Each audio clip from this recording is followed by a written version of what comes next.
नमस्कार study plus morality tutor channel तरफ मु श्री रामकृष्ण साहू आपन को स्वागत जनाई आरंभ करुच्ची। आज आउ एक सुंदर कहानी जड़े राजा और दुई जन भिखारी कहानी। तेणु डेरी नक बर्तमान कहानी आरंभ करवा। कहानी एपरी थिला जे गोटे राज्य जड़े राजा थिले। से बहुत प्रजावत्सल थिले, प्रजा मान बहुत भल पाउथिले। तांकर गोटे भल गुण थिला जे प्रतिदिन से जड़े भिखारी को किछि दान देबे। यही से दान देउथांती। दिने राजा राजउआसरू बाहर को जाउथांती। किछि भिखारी बसिथिले। सेमानक मध्यरु तांको बाम पार्श्वर जने भिखारीटी बसिथिला। से कहिला, हे भगवान आपण तो राजा को सबु किछि देले, हेले मते किछि एथर दियंतु। राजा कथा सुनिले। तापरे तांको डाहाण पार्श्वर मध्य जने भिखारीटी बसिथिला, किंतु से कहउथाय अलगा प्रकार कथा। कथाटी होउची, हे राजा, हे महाराज, आपण को तो भगवान सबु किछि देले, हेले मते किछि दियंतु। राजा एई दुईटी कथा सुनिले एवं पुणी निज राजउआस को फेरी गले। से गोटे कथा भाबुथांती।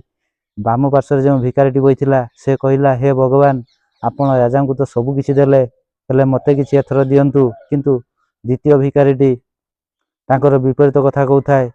राजा को से मागिला, अर्थात हे महाराज मते किछि दियंतु, आपण को भगवान बहुत किछि देइचंती। एही कथा तांको मनरे बारंबार उंकी मारुथाय।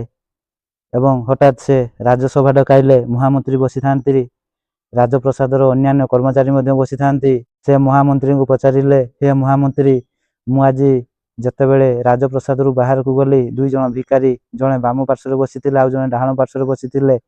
बाम पार्श्वर बसीथिबा भिखारीटी गोटे कथा कहला जे, हे भगवान आपण ए राजा को सब किछि देइचंती, मते किछि दियंतु। किंतु डाहाण पार्श्वर जो भिखारीटी बसीथिला से कहिला, हे महाराज आपण को भगवान बहुत किछि देइचंती, सेथिरु मते किछि दियंतु। एही कथा काहेकि कहिले? महामंत्री उत्तर रे कहिले, मु तो आपण को किछि कहि परिबि नाही। आपणकर मन जहा कहूची आपण से ताहा ही करंतु। राजा कहिले, ठीक अछि। ता पर दिन राजांकर कोनोसे गोटिए बाहर राज्य रे काम पड़िला। तेणु सेठाकु तांकु निहाती जिबाकु हेबो। तापरे से महामंत्री को डाकी कहिले, हे महामंत्री, मु आज राति रे मने मने स्थिर करि सारिछि मु काहाकु दान देबी। मु सेई डाहाण पार्श्वर बसीथिबा भिखारीटी को दान देबी, जी मते मागिथिला, अर्थात कहिथिला, हे महाराज आपण को भगवान सबु किछि देइचंती, सेथिरु मते किछि दियंतु। तापरे राजा गोटिए बेला आनिले। सेथिरे क्षीर भर्ती करले एवं सेई बेलारे गोटिए स्वर्ण मुद्रा पकेई देले एवं महामंत्री को कहिले, हे महामंत्री, तमे क्षीरपूर्ण बेलाटी को नहीं जीवो। एथिरे गोटिए स्वर्ण मुद्रा अछि। सेई डाहाण पार्श्वर जो भिखारीटी बसिछि ताकू एई क्षीर बेलाटी दबो। तापरे से क्षीर पीइबो। तापरे से स्वर्ण मुद्राटी मध्य पाइबो। तापर आउ से भिक्षावृत्ति करियाको आसीबो नाही। से बहुत खुशी रे निजर आसुथिबा भविष्यतर जीवन अतिबाहित करिवो। महामंत्री मध्य हाँ भरिले। राजा निज राजउआसरू प्रस्थान कले। तापरे महामंत्री सेई क्षीर बेलाटी नेई सेई डाहाण पार्श्वरे जो भिखारीटी बसिथिला गेट सामनार डाहाण पार्श्वरे तांकु नेई क्षीर बेलाटी देले एवं कहिले, भिखारी महाशय, आपणको राजा एई क्षीर बेलाटीए दान करिचंती, आपण एहाकु सेवन करंतु एवं मन खुशी रे निज गृह को प्रत्यावर्तन करंतु। तापरे सेई डाहाण पार्श्वरे बसिता भिखारी जनक बाम पार्श्वरे भिखारीटी को देखि मुरुकी हसुताए। कहिले, देख तू सबले भगवान को मागुथाउ, भगवान तते किछि देले नाही। मु राजा को मागिली, से देख मते क्षीरपूर्ण बेलाटीए देइचंती। तापरे से क्षीर पीला। जतेबेले से क्षीर 3 भाग पी सारी थाए, आउ अल्प किछि बाकी थाए, ता मन को टिकिए दया आसिला। तेणु से बाम पार्श्वरे बसिथिबा भिखारीटी कहिला, नियो, मु बहुत क्षीर पीलेनी, आउ एतक पी हेबो नाही। आउ जतिकी क्षीर बेलारे बळका अछि तमे पी दियो। तापरे से बाम पार्श्वरे बसिथिबा भिखारी को बेलाटी देई देला।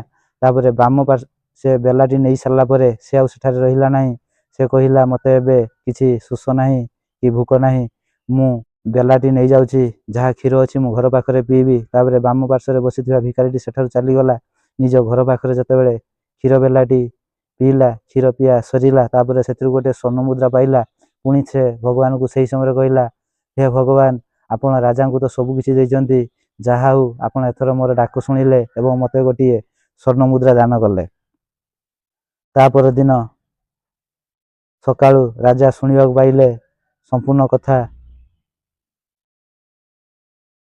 केमिति सुनिले ना, जतेबेले राजा तापर दिन सकाळु पुणी राजप्रसाद रु बाहर को आसिले, गेट आडू आसुथांती, देखिले ବାମ ପାର୍ଶ୍ୱରେ ଯେଉଁ ଭିକାରୀଟି ଥିଲା ସେ ସେଠାରେ ଆଉ ବସି ନାହିଁ। ଡାହାଣ ପାର୍ଶ୍ୱରେ ଯେଉଁ ଭିକାରୀଟିଏ ବସିଥିଲା ସେ ସେଠାରେ ବସିଛି। ଏହାର କାରଣ ପଚାରି ବୁଝିଲେ ତା ରାଜା ସମସ୍ତ କଥା ଜାଣିଲେ। ତାପରେ ରାଜା ମଧ୍ୟ ସେଇଠି ଗୋଟିଏ କଥା କହିଲେ ଯେ ଭଗବାନ ତମେ ତ ମୋତେ ସବୁ କିଛି ଦେଇଛ, ଯେଉଁମାନେ ଆପଣଙ୍କୁ ସାହାଯ୍ୟ ମାଗୁଛନ୍ତି ଆପଣ ତାଙ୍କୁ ମଧ୍ୟ କିଛି ଦାନ କରନ୍ତୁ। କାରଣ ଆମ୍ଭମାନଙ୍କ ପାଖରେ ଯାହା ଅଛି ଆମେ ତାହା ଭାବି ଗର୍ବ ଅନୁଭବ କରୁଛେ, କିନ୍ତୁ ପ୍ରକୃତରେ ତାହା ଆମର ନୁହେଁ, ତାହା ହେଉଛି ଆପଣଙ୍କର। ଆପଣ କେତେବେଳେ କାହାକୁ କେଉଁ ଉପାୟରେ କିଭଳି ଭାବରେ ଦେବେ ତାହା ଆପଣ ଜାଣିଛନ୍ତି। ଆମେ କେବଳ ନିମିତ୍ତ ମାତ୍ର। ଏତିକିରେ କାହାଣୀଟି ସରିଗଲା। ତେଣୁ କାହାଣୀଟିରୁ ବହୁତ ମୂଲ୍ୟବାନ କଥା ଶିଖିବାକୁ ମିଳେ। ଯେ କଥାଟି ହେଉଛି ଆମ ପାଖରେ ପଇସା ରହିଲେ ବି ଆମେ ଧନୀ ନୁହେଁ, ଆମ ପାଖରେ ପଇସା ନ ରହିଲେ ବି ଆମେ ଗରିବ ନୁହେଁ। କାରଣ ଭଗବାନ ସବୁ କିଛି ନିର୍ଦ୍ଧାରିତ କରିଥାନ୍ତି। ଆମେ କେବଳ କର୍ମ କରୁ। ଯିଏ ଭଲ କର୍ମ କରେ ତାକୁ ଭଲ ଫଳ ମିଳେ, ଯିଏ ଖରାପ କର୍ମ କରେ ତାକୁ ଖରାପ ଫଳ ମିଳେ। ଯିଏ ପ୍ରତିଦିନ ଈଶ୍ୱରଙ୍କୁ ପ୍ରାର୍ଥନା କରେ ଭଗବାନ ତାକୁ ସୁଫଳ ଦିଅନ୍ତି। ଯିଏ ପ୍ରତିଦିନ ଈଶ୍ୱରଙ୍କୁ ପ୍ରାର୍ଥନା କରନ୍ତି ନାହିଁ, ଖରାପ କର୍ମରେ ଲିପ୍ତ ରହନ୍ତି, ତାକୁ ଭଗବାନ ସେଇଭଳି ଫଳ ଦିଅନ୍ତି। ତେଣୁ ଯଦି ଆମେ ପ୍ରତିଦିନ ସେହି ପରମକର୍ତ୍ତା ଈଶ୍ୱରଙ୍କ ନାମ ସ୍ମରଣ କରି କିଛି କିଛି କାମ ଆରମ୍ଭ କରିବା, ତାହେଲେ ନିଶ୍ଚୟ ଆମର ଭବିଷ୍ୟତ ଜୀବନ ସୁରୁଖୁରୁରେ ଅତିବାହିତ ହେବ। ଏଥିରେ ଆଦୌ ସନ୍ଦେହ ନାହିଁ। ରହୁଛି। ଜୟ ବଜରଙ୍ଗବାଲି।